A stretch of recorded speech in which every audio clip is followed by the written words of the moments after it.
Hello friends, welcome to daily vocabulary from the Hindu. ఇవాళ vocabulary start చేద్దాం. English అంటే వీక్నెస్తో బాధపడుతున్న వాళ్ళు, ఇంగ్లీష్ని ఇంప్రూవ్ చేసుకోవాలి అనుకుంటున్న వాళ్ళు, ఇంగ్లీష్ని స్కోరింగ్ సెక్షన్గా మార్చుకొని కాంపిటేటివ్ ఎగ్జామ్స్లో సక్సెస్ సాధించాలనుకునే వాళ్ళందరికీ కూడా గుడ్ న్యూస్ అమ్మ. నేను స్వయంగా హ్యాండిల్ చేస్తున్న ఇంగ్లీష్ ఇన్ఫినిటీ కోర్సు మీరు కేవలం 3,000 రూపాయలు పే చేసి లైఫ్ టైం వ్యాలిడిటీతో పొందొచ్చు. మీరు కాంటాక్ట్ చేయాల్సిన నెంబర్ ఇక్కడ కనిపిస్తుంది. అండ్ ఈ ఫీజు 31 అక్టోబర్ వరకు మాత్రమే వ్యాలిడ్, తర్వాత రివిజన్ ఉంటుంది. అండ్ ఈ కోర్స్ అనేది అన్ని కాంపిటేటివ్ ఎగ్జామ్స్కి హెల్ప్ అవుతుంది. హైయెస్ట్ లెవెల్, బేసిక్ లెవెల్ నుంచి మోస్ట్ అడ్వాన్స్డ్ లెవెల్ వరకు క్లాసెస్ అనేవి కవర్ చేయడం జరుగుతుంది. So make use of this course by paying just 3,000 rupees. మీరు కాంటాక్ట్ చేయాల్సిన నెంబర్ ఇది, లేదా మన వెబ్సైట్ ltxclasses.comలోకి వెళ్ళి ఈ కోర్స్ పైన క్లిక్ చేసి కూడా మీరు సెర్చ్ చేసి కూడా మీరు జాయిన్ అవ్వచ్చు డైరెక్ట్గా వెబ్సైట్లో. ఇంగ్లీష్తో పాటు మన ఇన్స్టిట్యూట్స్లో complete bank course, complete SSC course, bank and SSC combo, RBI grade B, bank SSC RBI grade B, ఇలా రకరకాల కాంబినేషన్స్తో కూడా కోర్సెస్ అందిస్తున్నాం అతి తక్కువ ఫీజుకి. అండ్ ఇండివిజువల్ ప్యాక్స్ కూడా ఉన్నాయి. Only quant, NCERT pack, RBI grade B, ఇవన్నీ కూడా మీకు రికార్డెడ్లో వస్తాయమ్మా. ఒక్క ఇంగ్లీష్ మాత్రమే లైవ్ వస్తుంది. సో అది మీరు చూసుకోండి. ఇది కాంటాక్ట్ చేయాల్సిన నెంబరు. అన్ని కోర్సులపైన కూడా లైఫ్ టైం వ్యాలిడిటీ ఉంది. సో ఇవాళ ఫస్ట్ పేజ్లో మనం ఉన్నాము. ఈ పేజ్లో మీరు ఒకసారి గమనిస్తే ఫస్ట్ పేజ్లో నేను 2 వర్డ్స్ మీకు చెప్తున్నాను. ఇక్కడ చూడండి. మొదటిది వచ్చేసి this particular word called dual. Dual అంటే అర్థం ఏంటంటే ఫైట్ అనమాట. దాని మీనింగ్ ఏంటి? ఫైట్ అని. కేరళ గవర్నమెంట్ ఒకరితో ఒకళ్ళు ఫైట్ చేసుకుంటున్నారు. ఎందుకని? Over minister stock. మినిస్టర్ ఏదో అన్నారు అని చెప్పి అది కేరళ గవర్నర్కి నచ్చక ఆయన కొంచెం చాలా కోపం అయిపోవడం, ఆయన చెప్పింది నచ్చక గవర్నమెంట్ దానికి రివర్స్ అవ్వడం. సో ఇద్దరు కూడా ఫైట్ చేసుకుంటున్నారు అనే మీనింగ్ వస్తుంది. డ్యూయల్ అనేది ఇక్కడ వెర్బ్ ఫార్మాట్లో వాడారు, విచ్ మీన్స్ టు ఫైట్. సిమిలర్గా ఇక్కడ చూడండి, మల్లికార్జున్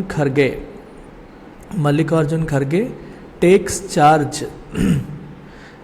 చార్జ్ యాజ్ కాంగ్రెస్ ప్రెసిడెంట్గా ఆయన ఛార్జ్ తీసుకున్నారు. ఛార్జ్ తీసుకోవడం అంటే అర్థం ఏంటి? Assume responsibility. మనం ఎజ్యూమ్ అనే పదానికి టేక్ ఛార్జ్ అనే మీనింగ్ ఉందని చెప్పి తెలుసుకున్నాం. ఇప్పుడు టేక్ ఛార్జ్ అంటే ఎజ్యూమ్ రెస్పాన్సిబిలిటీ, అంటే ఒక రెస్పాన్సిబిలిటీ లేదా బాధ్యతని స్వీకరించడం. టేక్ ఛార్జ్ అంటే అర్థం ఏంటమ్మా? బాధ్యతని స్వీకరించడం, ఛార్జ్ తీసుకోవడం. ఓకే, తన పనుల్లోకి ఎంటర్ అవ్వడం అని అర్థం. బాధ్యతని స్వీకరించడం అని చెప్పి మనం సింపుల్గా తెలుగులో చెప్పొచ్చు. That is the meaning of take charge. Congress కొత్త ప్రెసిడెంట్గా ఆయన బాధ్యతలు స్వీకరించారు తెలుగులో చెప్తే. He assumed responsibility as Congress president, takes charge as Congress president అన్న సిమిలర్ మీనింగే మనకి వస్తుంది. ఓకేనా? సో నెక్స్ట్ పేజ్లో మనం చూస్తే ఇందులో మీకు ఏమున్నాయి? ఈ పదాన్ని చూడండి ఒకసారి. Demand for images of Hindu gods on currency notes.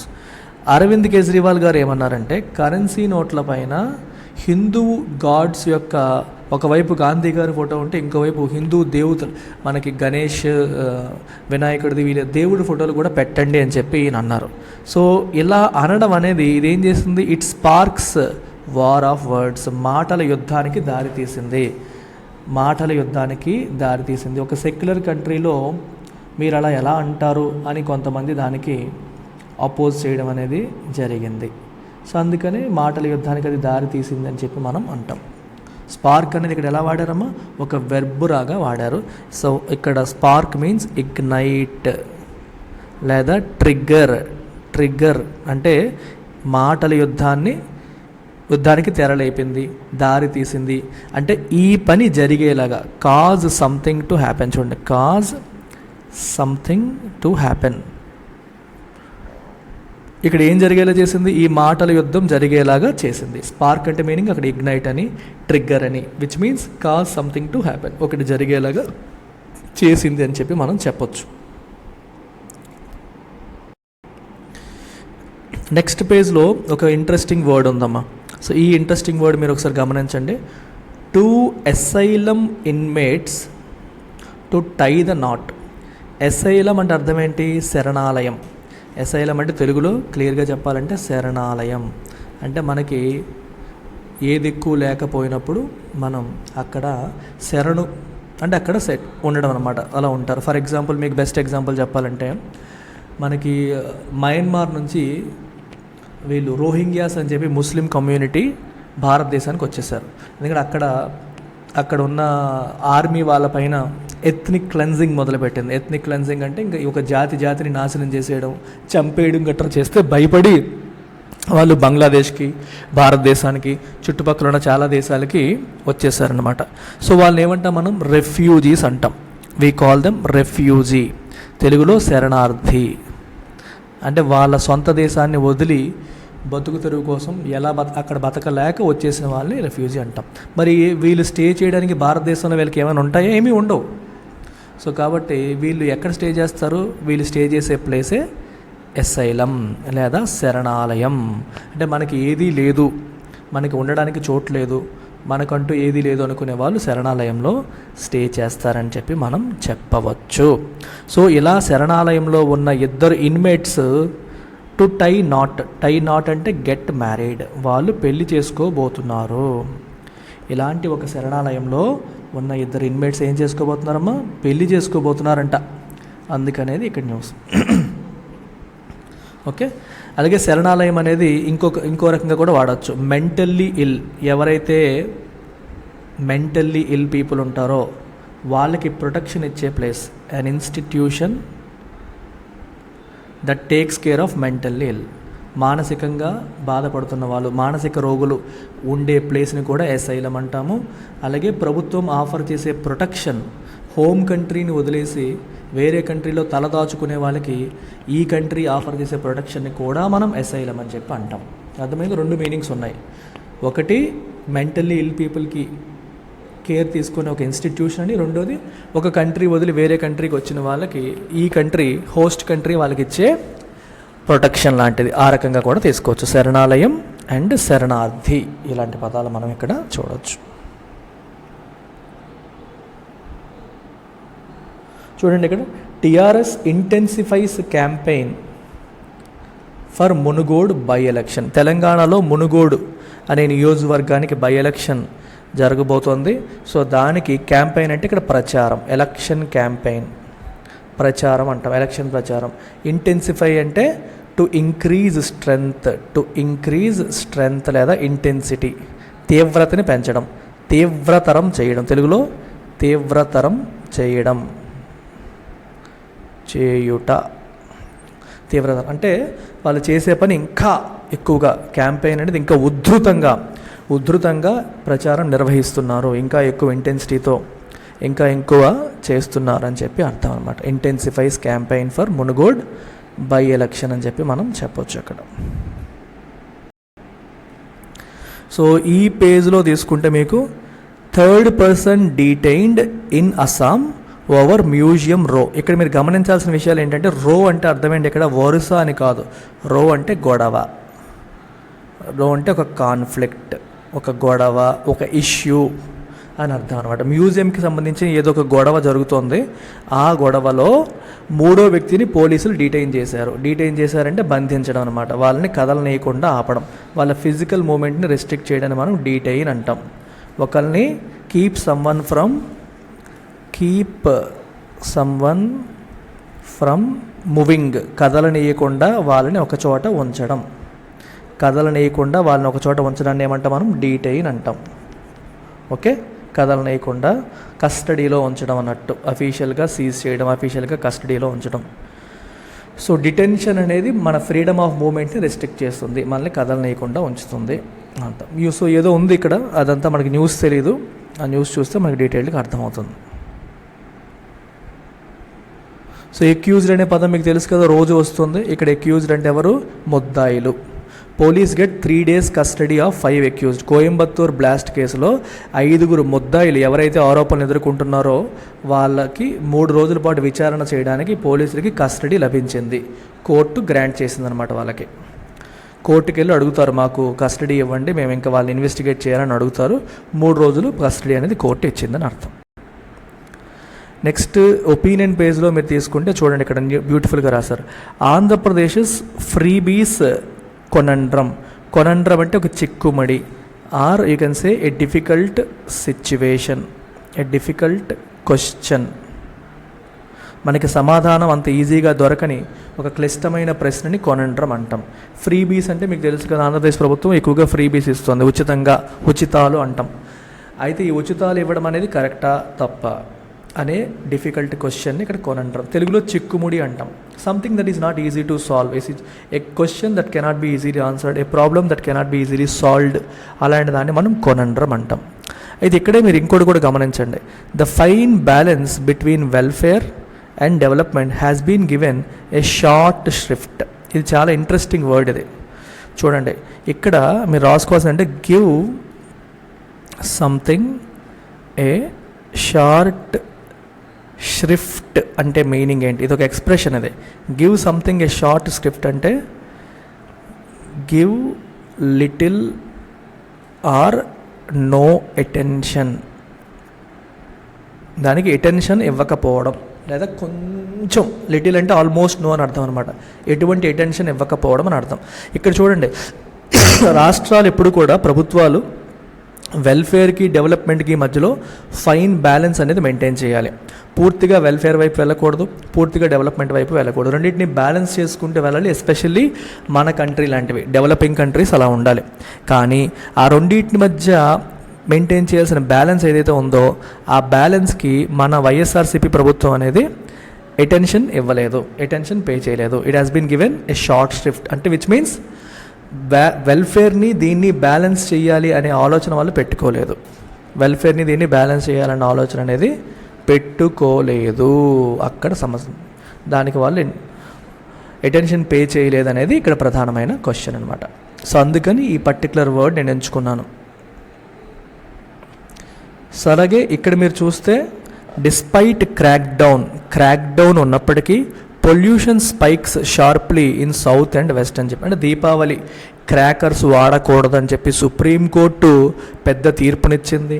పోలీసులు రకరకాల చర్యలు తీసుకున్నప్పటికీ పొల్యూషన్ అనేది సౌత్ అండ్ వెస్ట్ ఏరియాస్లో బాగా స్పైక్ అయ్యింది, బాగా పెరిగింది అని అర్థం. స్పైక్ అంటే బాగా పెరగడం. క్రాక్ డౌన్ అంటే అర్థం ఏంటంటే సిరీస్ ఆఫ్ మెజర్స్. చూడండి, సిరీస్ ఆఫ్ మెజర్స్ అంటే యాక్షన్స్, మెజర్స్ అంటే చర్యలు లేదా యాక్షన్స్ టు కంట్రోల్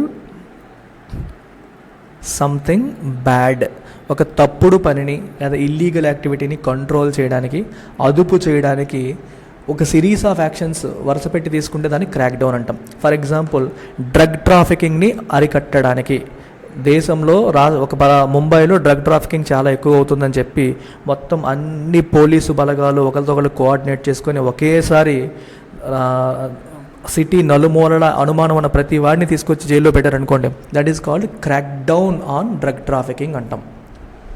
అర్థమవుతుందా? అలాగే హ్యూమన్ ట్రాఫికింగ్, ఆడపిల్లల్ని ఎగుమతి చేసేస్తున్నారు, మనుషుల్ని వేరే దేశాలకి పంపించేస్తున్నారు అని అనిపించింది అనుకోండి, అనుమానం ఉన్న వాళ్ళందరి మీద ఒకేసారి పడింది, ఎస్ క్రాక్ డౌన్ అంటాం.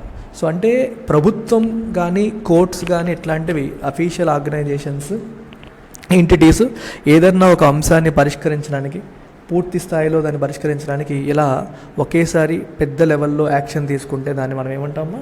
క్రాక్ డౌన్ అని చెప్పి అంటాం. We call it crack down, right.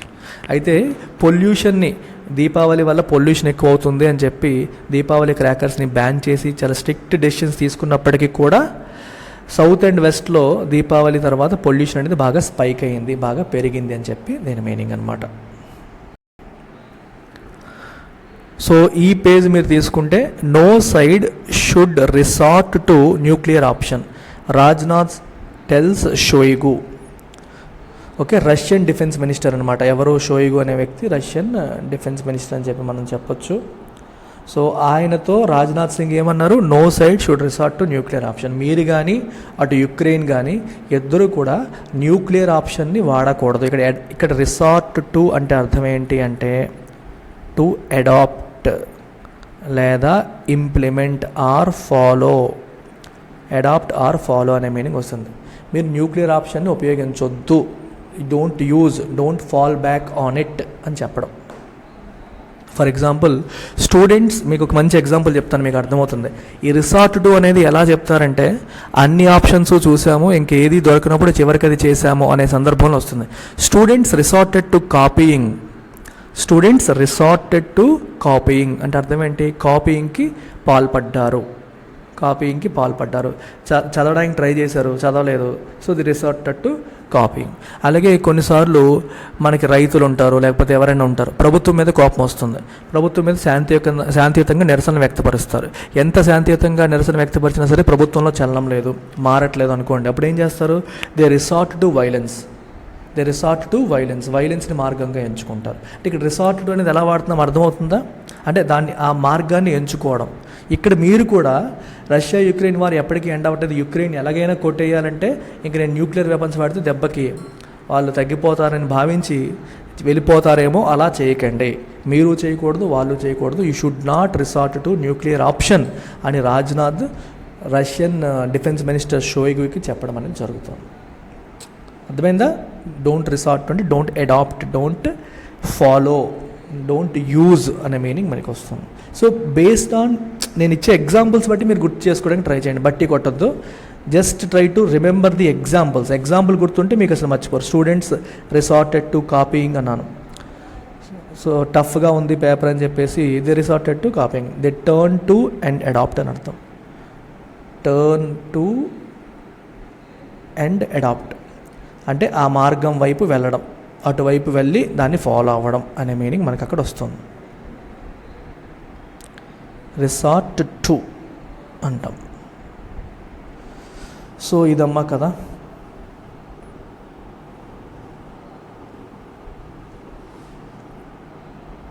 Next వచ్చేసి ఇక్కడ చూడండి. In speech minister spoke of Kerala's democratisation of education. ఇక్కడ డెమోక్రటైజేషన్ అంటే అర్థం ఏంటి? మామూలుగా చాలా ఇంట్రెస్టింగ్ వర్డ్ ఇది. అందరినీ కలుపుకొని వెళ్ళడం, అందరినీ ఇన్వాల్వ్ చేయడం, అది డెమోక్రటైజ్ అంటే అర్థం. డెమోక్రటైజ్ అంటే మీకు మల్టిపుల్ మీనింగ్స్ వస్తాయి. చాలా ఇంట్రెస్టింగ్, నా ఫేవరెట్ వర్డ్ అమ్మా ఇది. డెమోక్రటైజ్ అనేది నా ఫేవరెట్ వర్డ్. 2 మీనింగ్స్ ఉన్నాయి దీనికి. డెమోక్రటైజ్ అనే పదానికి 2 మీనింగ్స్ ఉన్నాయి. అంటే ఒక ఆర్గనైజేషన్లో ఒక మీనింగ్ ఏంటంటే టు ఇంట్రొడ్యూస్ డెమోక్రాటిక్ ప్రిన్సిపల్స్.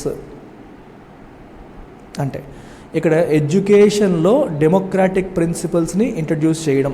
అది ఎవరు చేశారు? కేరళ చేసింది అని చెప్పి ఈ మినిస్టర్ అన్నారు. అంటే యూనివర్సిటీస్ అన్నీ కూడా అందరినీ, డెమోక్రాటిక్ ప్రిన్సిపల్ అంటే అర్థం ఏంటి? ఇక్కడ మీరు కింద చూస్తే అర్థమవుతుంది చూడండి. Universities in Kerala are democratically functioning establishments that discuss academic matters by including people from all areas. అదే డెమోక్రటైజేషన్. అందరినీ కలుపుకొని, అందరి ఒపీనియన్స్ని తీసుకొని, ఓకే, అకాడమిక్ మ్యాటర్స్ని డిస్కస్ చేస్తున్నాయి Kerala universities. That means they are using democratic principles. మీకు ఒక ఎగ్జాంపుల్ చెప్తాను.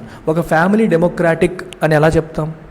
ఆ ఫ్యామిలీలో ఏదైనా నిర్ణయం తీసుకునేటప్పుడు అందరూ కూర్చొని మాట్లాడుకొని, నాన్నగారు అమ్మని, పిల్లల్ని, పెద్దవాళ్ళని అందరినీ అడిగి ఒపీనియన్స్ తీసుకొని డిస్కస్ చేసి నిర్ణయం తీసుకున్నారనుకోండి, అది డెమోక్రాటిక్ ఫ్యామిలీ. ఓకేనా? మరి డెమోక్రసీ అంటే ఏంటి?